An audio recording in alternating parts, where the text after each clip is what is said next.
Hey, all y'all cigar box guitar gurus. I know this is not a 3-string, but I want to introduce some folks to the 6-string. Now, this is old Betty here. She done had a life.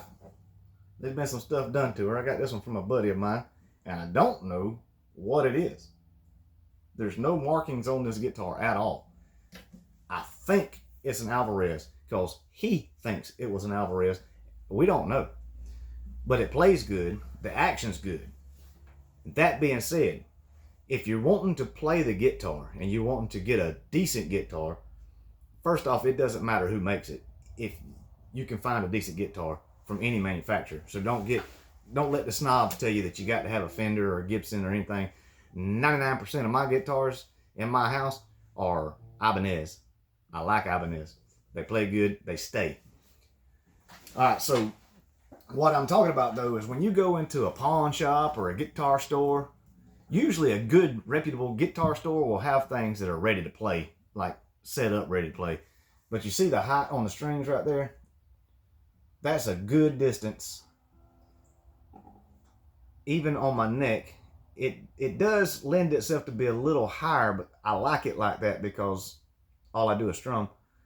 I'm not sitting here trying to tear this thing up, but it does have good action, and I can play the crap out of it if I want to. But you want to have something that's already set up. Your nut is cut in correctly. Your action is good across your fretboard. And your saddle is not so high that you got this much string and it just continues to be high down the neck. You want to be able to gently put a slight amount of pressure on those strings to get the note. And the reason I say that is because even when I was younger and I was wanting to learn how to play, I actually had an uncle of mine give me an acoustic guitar, and that joker rode in the back windshield of I think it was a Tempo we had way back in the day. Daddy stuck that thing in the back dash, and it rode all the way home. Now, when I say all the way home, I'm talking about like 18 hours in that back dash. And then when I got it down and put the tuner on it, that joker was still in tune, and it was a Lotus. That's a down the line type guitar. But I learned how to play on that.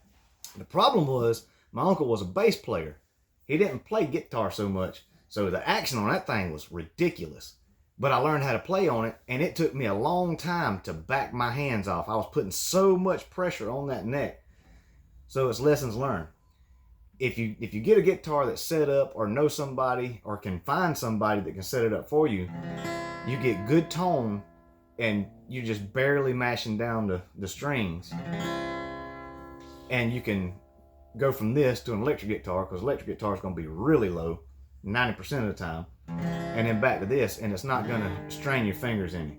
Not to mention the fact you get old working hands like I got, old drumming hands, it's going to be harder down the line to even make a chord. So, especially first thing in the morning, these things are like, But when you go to taking lessons, the first thing most people are going to teach you is the caged system. So it's C-A-G-E-D, caged. Those are the first chords you're going to learn. So I'm going to teach you that real quick. We're going to go over it now. This is a video, so you can stop it and rewind it and fast forward and rewind it and stop it as many times as you want to. But I want you to see this so that when you go to pick up a guitar, you'll know where your fingers go. And now this is just step number 1. All right? So know that when you're reading tablature, you're learning anything, and you're learning the guitar, this thing starts at 1 and goes to 6. It's not looking down. I don't know why. It's the way it is. I don't know. Somebody smarter than me, I guess. But you're going to take your pointer finger on the 2nd string in the 1st fret. Okay? Then you're going to take your bird finger to the... What'd I say? I said pointer finger, 2nd string, 1st fret. That's right. Then you're going to take your bird finger and put it in the 2nd fret, and counting up will be the 4th string. And then you're going to take your ring finger, put it in the 3rd fret, counting up on the 5th string. And when you strum this down, you're going to leave out the 6th string. You're going to not hit that string. Okay? So you start on that 2nd string there, and that's C.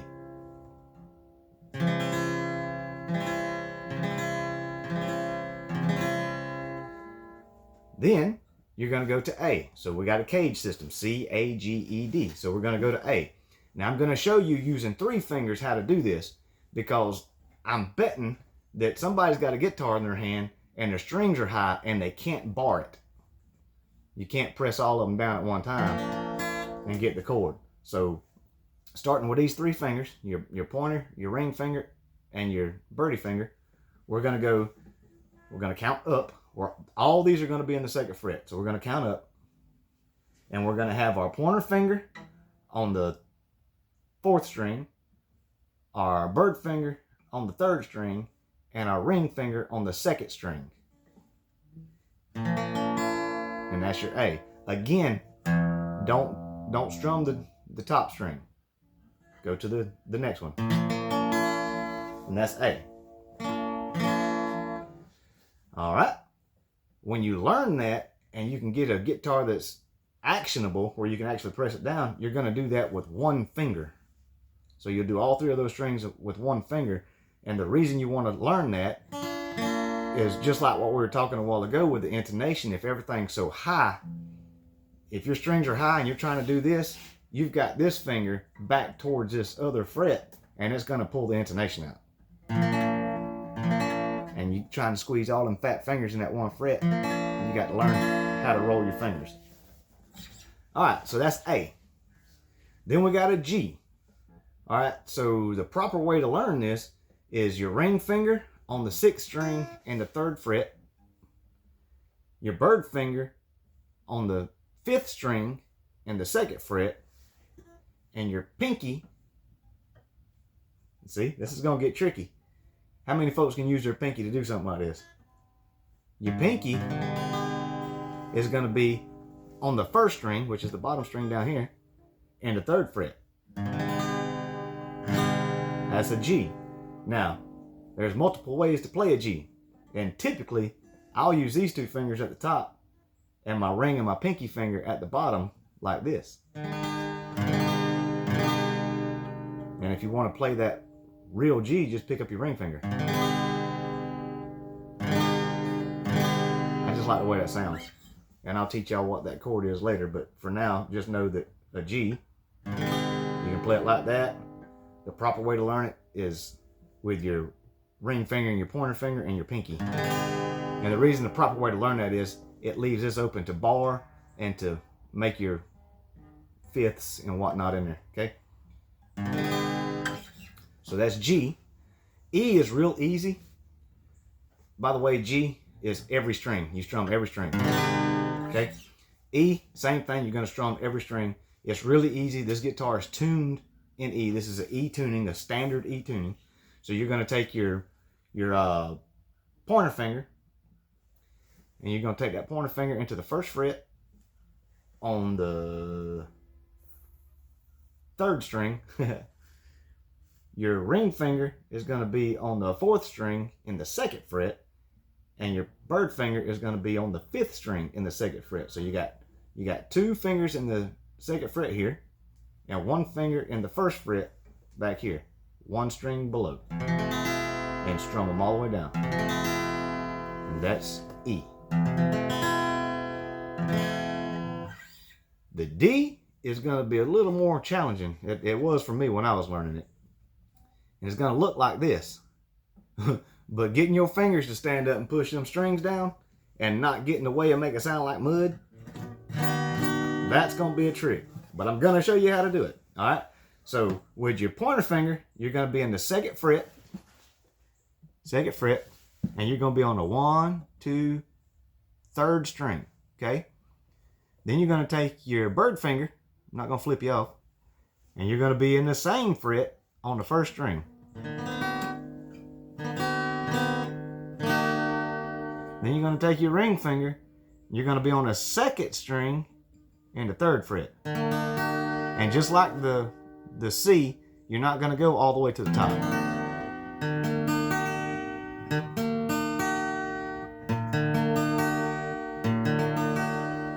Okay. I want to stress that chord a lot because when you're first learning, that D is something else.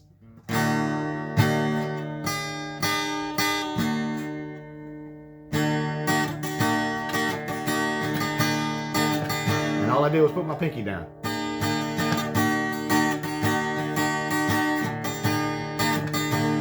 But you can hear how you can change things with just moving a finger. But let's go over this one more time. We got C, and this is hard to do so you can see it and it play right. We're in the first fret with your pointer finger, and you're on the second string. Your bird finger and the second fret on the fourth string. Remember, you're counting up. And then your ring finger and the third fret on the fifth string. And don't strum the top. I'll strum the top for you so you hear how it sounds. That don't sound right. And when you play long enough, you'll learn to take that thumb right there, come over the top and mute it. Because sometimes when you're playing real hard, you're gonna hit that string. So that's C.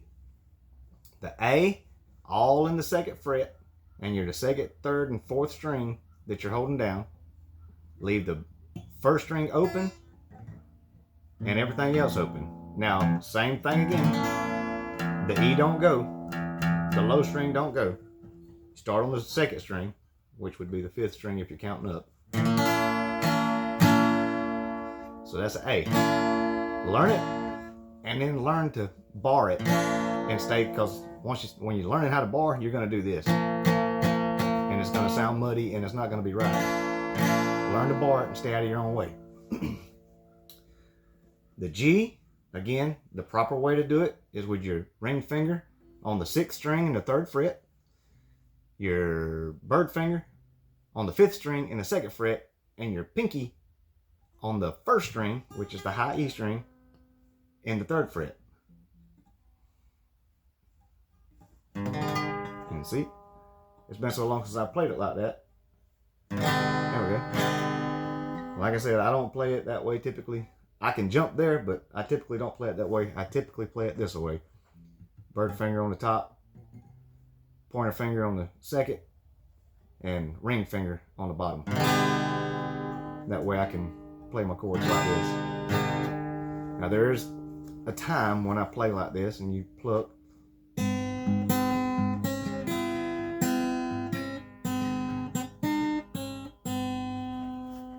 But that's for another day. That's G. E, pointer finger in the first fret on the third string. 1, 3. Your bird finger in the second fret on the fifth string. And your ring finger in the second fret on the fourth string. And this one you will pluck all the way down. All 6 strings. So you learn your chords, and then learn the chord progression, what goes good together. G, D, C. Those are good chords that run together, and you can play a million songs with that.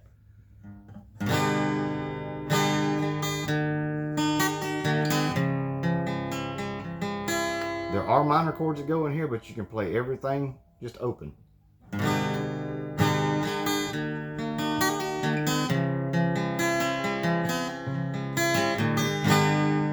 That's one chord progression. G, D, and C. And you about got this thing whooped, because now we got one more to go over, and it's going to be the D. And like I said, it's a booger bear, but you'll eventually get it. The trick is getting your fingers to stand up on the fretboard. So however you have to do the back of your hand, usually you want to take your thumb and push into the board, the back of the neck. But I've got good action and a thin neck, so I can actually hold that and hit the back of the neck with the palm of my hand if I'm just trying to chord. So you got your pointer finger in the second fret, okay, on the 1, 2, 3 string. Then you got your bird finger in the second fret on the first string. Then you got your ring finger in the third fret on the second string. And there again, you don't want to go all the way to the top. You can start on the second, but it sounds, the chord is actual from the 3rd string down.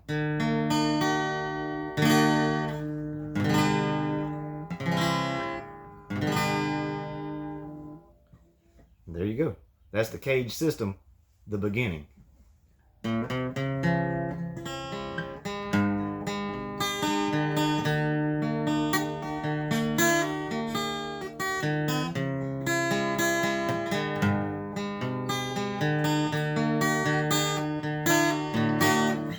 Anyways, you pick that up and you start playing those chords. Get your hands right. When you're practicing, put your fingers in the chord and strum. Learn where you're going to start your strumming at, on what chord, and then start putting those chords together. It doesn't matter when you're starting out if it is a chord that progresses together. It doesn't matter. You want to do the Cage system. If you're thinking Cage, just do the C-A-G-E-D, and you can do.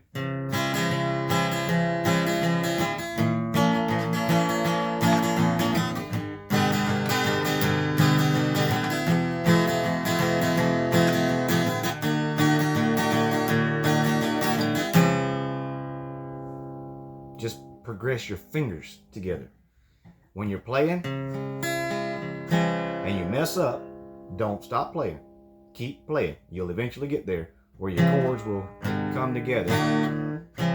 And it's hard for me to do this and show you because I'm trying to accent my hands over here so you can see. Don't stop playing.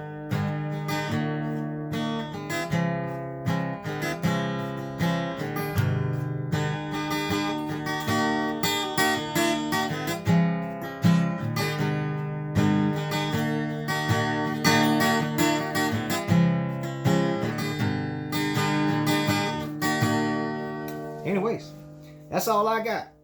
Just want to introduce y'all to that. And if you want to learn some more of this, let me know in the comments down below. I like doing something different. It's still music. It's still strings. We're still getting it done. But anyways, y'all come back and see me now. Bye.